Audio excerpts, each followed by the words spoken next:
At least 10 people have been killed and several others severely injured in a gun rampage in Sweden. Prime Minister Ulf Kristersson has described it as the worst mass shooting in the country's history. It happened in the city of Örebro, around 200 kilometres west of the capital, Stockholm. Authorities say the gunman acted alone and they don't believe there is any link to terrorism. The attacker was among the dead, believed to have shot himself. Sweden is in shock at the horror that unfolded here at a centre for adult education. Police say they believe the suspected attacker, who had not been known to them, acted alone. The reason we can't give more precise information at this stage is because the injuries are so extensive. We're doing several things right now. On one hand, it's about identifying those who have died, but also following up the injury situation. Then we're also carrying out an extensive investigation. We still believe we have the primary perpetrator. Sweden's Prime Minister condemned the attack. Today, we have seen brutal and deadly violence against completely innocent people. This is the worst mass shooting in Swedish history. As yet, there are very few answers. And I can't give those answers yet either. But there will come a time when we will know what happened, how it could happen, and what motives may have been behind it. The shooting began just after midday. The head of the centre was in the middle of lunch. I realised straight away that it was serious. So I and a big group of people ran out of the school. When I was in the schoolyard, I heard a shot close by. I and others with me just yelled, "Run, run!" And we ran for our lives. As police and ambulances got to work, relatives gathered around the centre, eager for news. Some were in phone contact with their loved ones inside. We texted each other all the time for over 2.5 hours. My daughter got to the center just 5 minutes before the whole thing started. She's been very scared. She told me she saw blood. The teachers were very good. They helped the students, brought them inside and locked the door and so on. It's crazy, totally crazy. I'm angry, I'm shocked. This shouldn't have happened. Schools should be safe.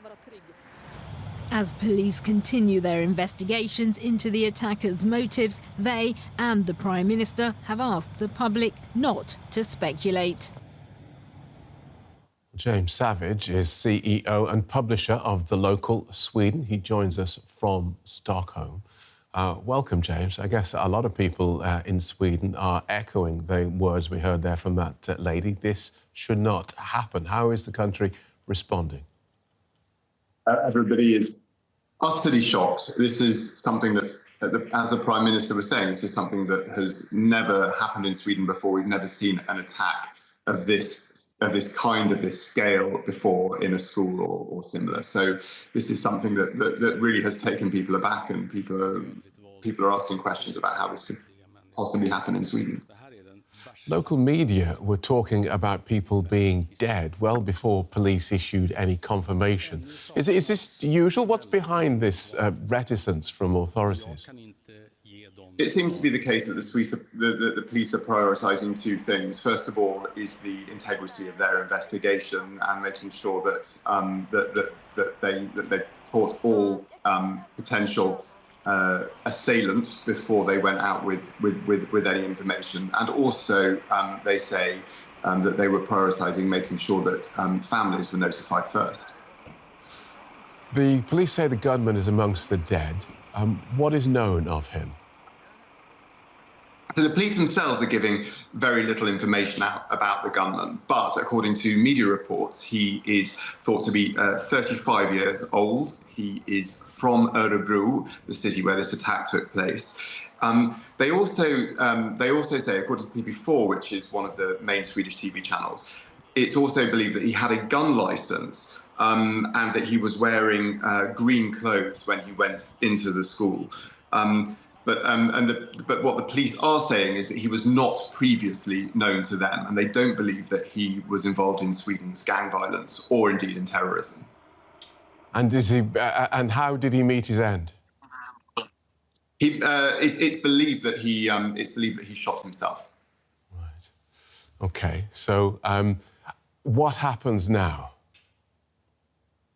What happens now is there's going to be clearly a full investigation into why this man did what he did, how he was able to do what he did. And I'm sure then there will be many questions about any lessons for school security in Sweden in the future, because this is clearly a completely new set of circumstances for Sweden.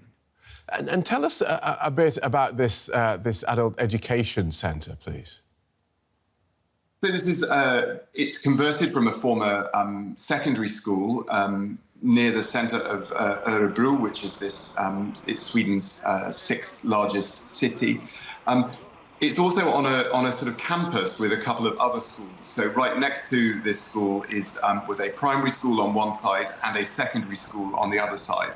So as well as people who were working and studying in this adult education centre, there were children in the immediate vicinity. Okay, thank you for that, James. James Savage from the local Sweden. Thank you so much. Fridh Kleberg is joining us from Stockholm. He's international correspondent at the Swedish broadcaster SVT. It's good to see you. How is Sweden responding to this tragedy? Here in Sweden, I would say that the general public reaction is really one of shock and deep dismay at what is, well, I mean, very broadly described as an extremely dark day for Sweden, as stated by the Prime Minister, but not only Ulf Kristersson. This is the worst mass shooting that Sweden has seen. And while, of course, the government and also municipalities or local officials are calling on people to maintain calm and to speculate, there is also a great degree of understanding that this is a very traumatic, even devastating event for so many people, and that extensive support will be necessary. On the sort of law enforcement side of this, as stated, police are now investigating this and have requested, along with the government, sort of space to pursue their investigation without speculation. But again, a lot of support will be needed for local communities. As you said, the investigation is underway. What we know so far is that the gunman is among the dead. Do we know anything else about him?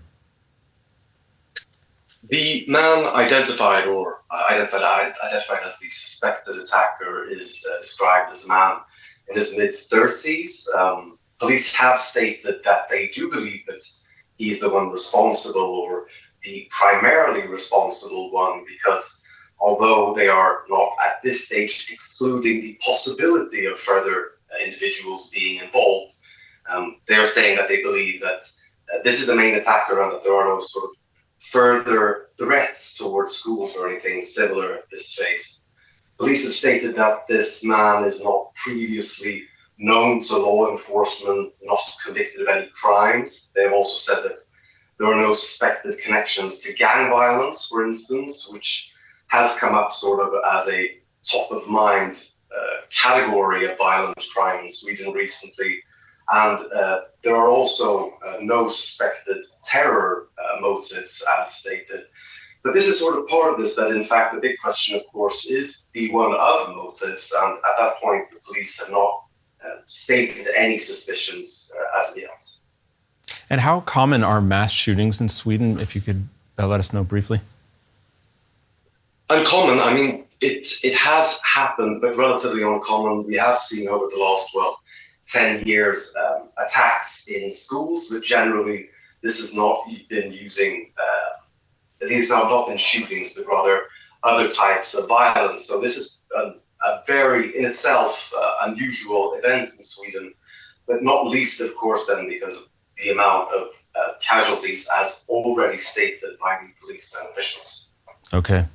Fridh Kleberg, international correspondent, SVT. Thanks for joining us.